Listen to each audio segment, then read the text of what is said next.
நம்ம லைஃப்பில் பெருசாக ஒன்று பண்ணிக்கணும் இல்லை, ஆனால் குட்டியாக ஏதாவது ஒன்று பண்ணியிருந்தா கூட அது யார்கிட்ட ஷேர் பண்ணும்போது நமக்கு இன்னும் அது டபுள் மடங்கு சந்தோஷத்தை கொடுக்கும் இல்லையா? பட் நம்ம வீட்டிலலாம் சம்டைம்ஸ் சொல்லுவாங்க, சத்தமாக சிரிச்சிடாத, ரொம்ப பெருசாக ஏதாவது பண்ணியிருந்தா எல்லார்ட்டையும் உடனே தம்பட்டம் அடிச்சிடாத, எல்லாருமே அதை செலிப்ரேட் பண்ண மாட்டாங்க, எல்லாருமே நம்மளுடைய சக்ஸஸ்க்கு சந்தோஷமாக இருக்க மாட்டாங்க அப்படின்னு சொல்லியிருப்பாங்க. பட் ஆனால் யோசிச்சு பார்த்தா நம்ம ஏதாவது ஒன்று பண்ணிட்டோம், சாதிச்சிட்டோம் அப்படின்னா அந்த சந்தோஷத்தை போய் யார்ட்டையாவது ஷேர் பண்ணுறதுல ஒரு செம்மையான ஒரு ஃபீல் இருக்குல்ல, அதுக்கு அவங்க சந்தோஷப்பட்டாங்கன்னா இன்னும் எவ்வளோ செம்மையாக இருக்கும். அப்படி ஒரு நிச்சயமான விஷயம் நடக்கணும். அதுக்கு எப்படி நீங்கள் கண்டுபிடிக்கணும், இல்லை அந்த மாதிரி நினைக்கிறவங்க கிட்ட, இல்லை அப்படி செலிப்ரேட் பண்ணுறவங்க கிட்ட நீங்கள் ஷேர் பண்ணுறதுனால எவ்வளோ செம்மையாக இருக்கும் அப்படிங்கிறதெல்லாம் ஃபீல் குட் ப்ரொடக்டிவிட்டி அப்படிங்கிற இந்த புக்கில் அலி அப்தால் வந்து எழுதியிருக்காரு.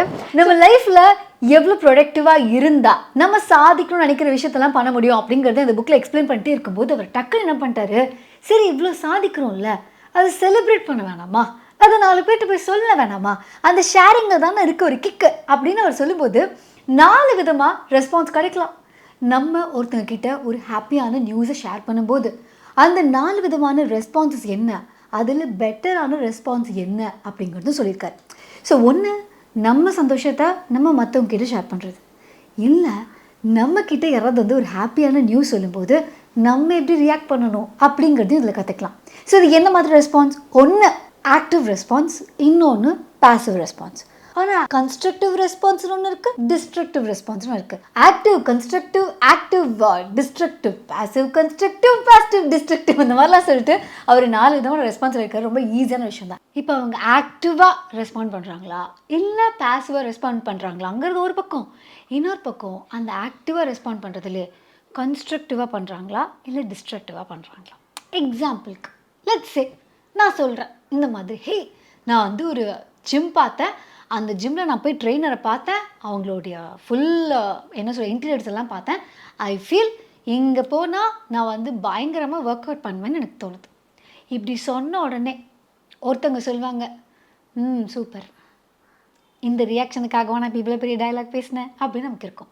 ஸோ இதுக்கு பேர் தான் பாசிவ் ரெஸ்பான்ஸ். ஆனால் அவங்களோட ரெஸ்பான்ஸ் என்னவா இருக்குது, சூப்பர்னு தான் சொல்கிறாங்க, ஆனால் அதை ரொம்ப சுமாராக சொல்கிறாங்க. ஸோ இதுதான் அவர் என்ன சொல்கிறார் அப்படின்னா, இது ஆக்டிவான ரெஸ்பான்ஸ் இல்லை, பாசிவ் கன்ஸ்ட்ரக்டிவ் ரெஸ்பான்ஸ். ஸோ அவங்க ஆக்டிவாக நம்ம இதில் இன்வால்வ் பண்ணலை, பட் ரெஸ்பான்ஸில் மட்டும் ஒரு பாசிட்டிவ் இருக்குது அப்படிங்கிறனால அது ஒரு கன்ஸ்ட்ரக்டிவ் ரெஸ்பான்ஸ். இன்னொரு பக்கம் ஒன்று இருக்குது, நம்ம ஒன்று சொல்லுவோம், இந்த மாதிரி சொன்ன உடனே ஜிம் ஒன்று பார்த்தேன் இல்லைன்னா, அந்த ஜிம் இருக்கட்டும், நான் ஒரு ஜிம் பார்த்தேன் தெரியுமா அப்படின்னு சொல்லிட்டு அவங்க உடனே அவங்களோட சொல்லிடுவாங்க.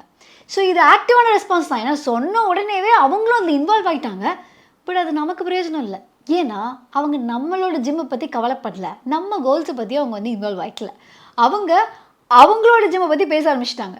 ஸோ இன்னவே இது ஆக்டிவாக இருந்தாலும் நமக்கு அது கன்ஸ்ட்ரக்டிவான ரெஸ்பான்ஸ் இல்லை அப்படிங்கிறனால இது டிஸ்ட்ரக்டிவ் ரெஸ்பான்ஸ். அதாவது நம்ம ஒரு விஷயத்த சொல்லுவோம், அதுக்கு அவங்களும் ஒரு விஷயம் சொல்லுவாங்க, பட் அதில் நம்மளை பற்றி எந்த ஒரு தாட்டும் இருக்காது, அவங்கள பற்றி பேசிக்கிட்டு இருப்பாங்க.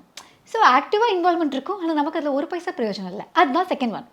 தேர்ட் ஒன் என்ன அப்படின்னா, பாசிவ்ல ஒரு டிஸ்ட்ரக்டிவ் ரெஸ்பான்ஸாக இருந்தால் எப்படி இருக்கும், அதாவது நான் போய் சொல்கிறேன், ஜிம் ஒன்று பார்த்தேன், வாவ் வாவ் அந்த மாதிரிலாம் சொல்ல முடிச்சதுக்கப்புறம் நீ போய் கிளிப்ப, இவ்வளோதான், என்னது வாட் டீச்சர் சே அப்படி நமக்கு இருக்கும்.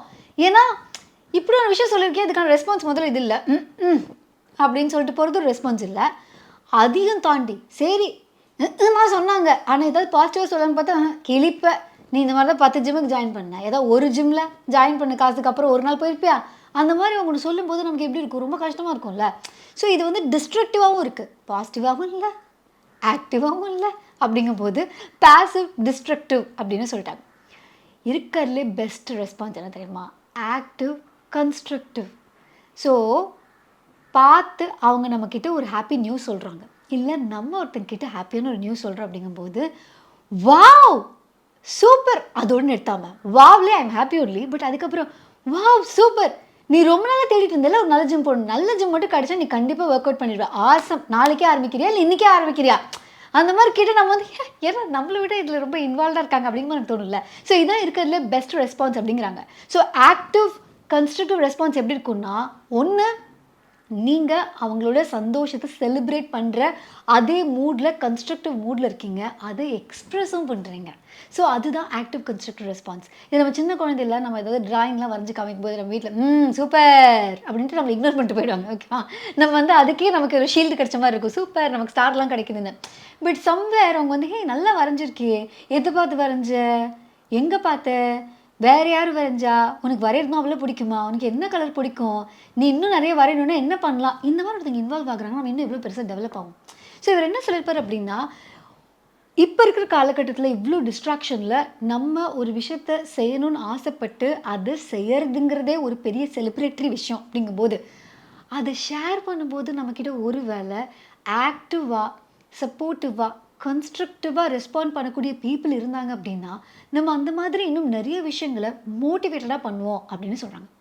ஸோ இந்த 4 ரெஸ்பான்ஸில் நீங்கள் எப்படி ரெஸ்பாண்ட் பண்ணுவீங்க அப்படிங்கிறதையும் சொல்லுங்கள். உங்களை சுற்றி இருக்கிறதுல யாராவது ஒருத்தங்களாவது இந்த மாதிரி ஆக்டிவ் கன்ஸ்ட்ரக்டிவ் ரெஸ்பான்ஸ் கொடுப்பாங்களா?